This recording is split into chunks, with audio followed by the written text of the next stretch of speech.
The House of Tudor were monarchs of England from 1485 to 1603, beginning with Henry VII and ending with Elizabeth I.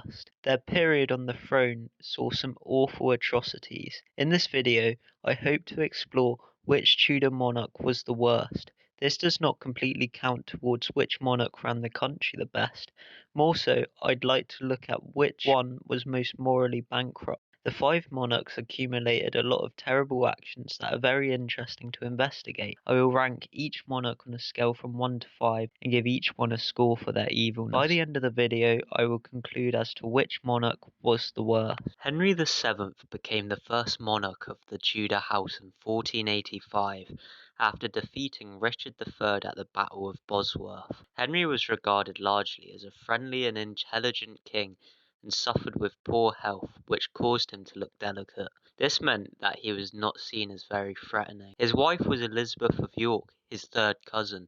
They married when Henry was 29 and she was 20.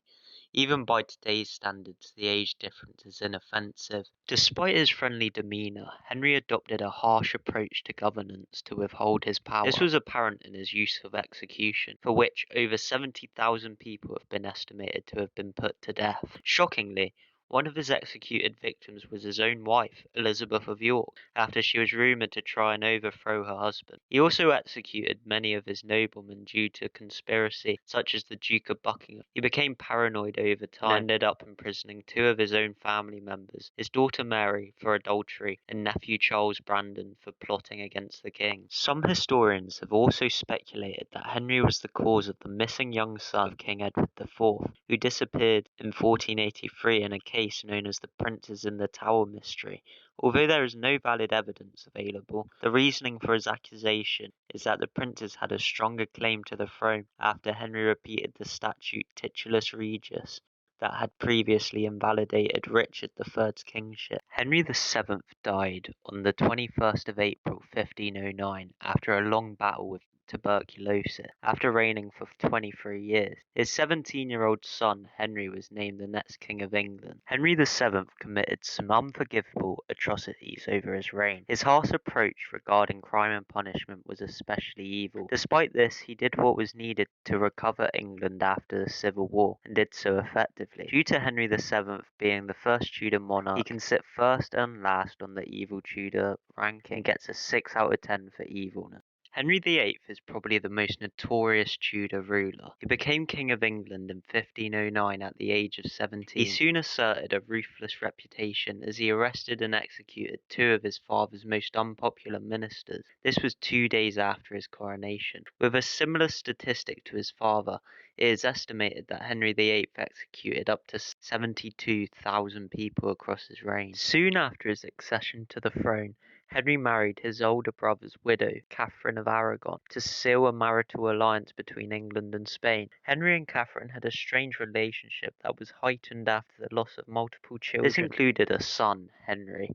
Their only surviving child was a daughter, Mary. Henry also notoriously took mistresses, such as with Elizabeth Blount, who gave birth to the king's illegitimate son, Henry Fitzroy. He also fathered with illegitimate children with Catherine's lady-in-waiting Mary Boleyn, but never acknowledged the children. By the time the king was 34 and Catherine was 40, he realised it was unlikely that he could father a legitimate heir with Catherine, so decided his best option was to remarry. The Archbishop of Canterbury, Thomas Cranmer, managed to annul Henry's marriage with Catherine with the justification that their union was blighted in the eyes of God. After a long battle with the Pope to allow the annulment to go forward, Catherine was banished from court and her rooms given to Anne Boleyn. Anne Boleyn married Henry in 1532. She was the sister of Henry's mistress, Mary. Their marriage was validated in 1533 after a lot of controversy. Soon after their marriage was officiated, Anne gave birth to a daughter, Elizabeth. The king and queen's marriage quickly became tense, as Anne refused to play into Henry's dominant persona, and by Christmas 1534, Henry was already speaking to Cranmer and Cromwell what the chances of leaving Anne were. Henry continued to have affairs and became increasingly angry at Anne for not bearing him a legitimate heir. In early 1536, Henry resorted to executing Anne, and Cranmer annulled the marriage. Jane Seymour had been one of Anne's ladies-in-waiting and became engaged to the then 45-year-old Henry the day after Anne's execution, and married 10 days later. By the end of 1537, Henry was finally given a legitimate heir by Jane, with the birth of his son Edward. Unfortunately, the birth was difficult and resulted in an infection that eventually killed the Queen. He married Anne of Cleves in 1540, but the marriage was quickly annulled after Henry complained about her appearance and odour. Henry was 49 when he married his next wife, the 17-year-old Catherine Howard, in 1540. Unfortunately, she too was executed in 1542 after she was found to be having an affair with two separate men. Henry married his final wife, Catherine Parr, in July of 1543. She argued with Henry on religion, but also reconciled his relationship with his daughters. She remained his wife until his death. Henry executed close to 70,000 people, least of all two of his own wife. Some of the ways he did this were vile, such as pressing, where a victim would have a large plank placed over them before increased weight were added until the person's bones were broken or they suffocated. As well as this, Henry would boil people alive, burn them to death, and hang and draw and quarter them. Henry would execute people as a means of political power, repression, and reformation. Henry VIII was a vile and disgusting monarch. He was a hypocritical, evil man who committed mass executions, adultery, and murder. He was downright evil and slimy. I would rate Henry VIII an 8 out of 10 for evilness, and put him at 1 above his father in the Tudor monarch ranking. Edward VI became King of England in 1547 following the death of his father Henry VIII. He was crowned at the age of 9 and was the first English monarch to be raised as a Protestant. It is important to remember that due to Edward's age, the realm was governed by a regency council. Therefore, his accountability for the social unrest and economic problems during his reign needs to be considered. As well as this, many of the issues during his reign had been previously caused by his father, such as a disjointed relationship with the church. Edward's reign only lasted 6 years after he died in 1553 at the age of 15. During this time he had not taken much accountability for the decisions made during his reign, as he merely signed off decisions made by his regency council. In fact, Edward was from all accounts a pleasant boy.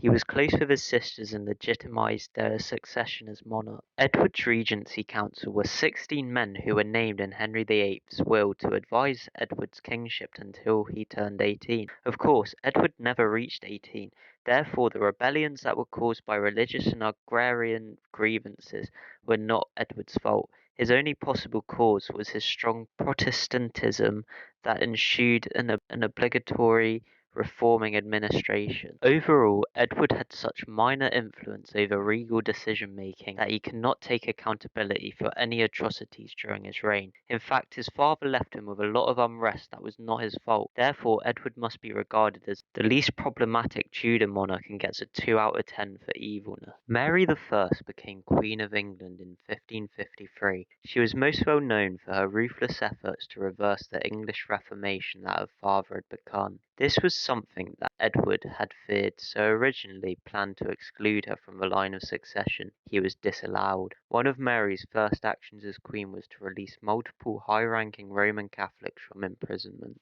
Originally, Mary issued a proclamation that her subjects would not have to follow her religion, but by 1553 she had imprisoned a number of her leading Protestant churchmen, proving the opposite. She quickly became feared by Protestants across the country as her religious policies became harsher. Around 800 rich Protestants fled into exile as Mary started executing high-ranking Protestants over 5 days in February 1555. She forced the Archbishop of Canterbury, Thomas Cranmer, to watch the executions until he rejoined Catholicism.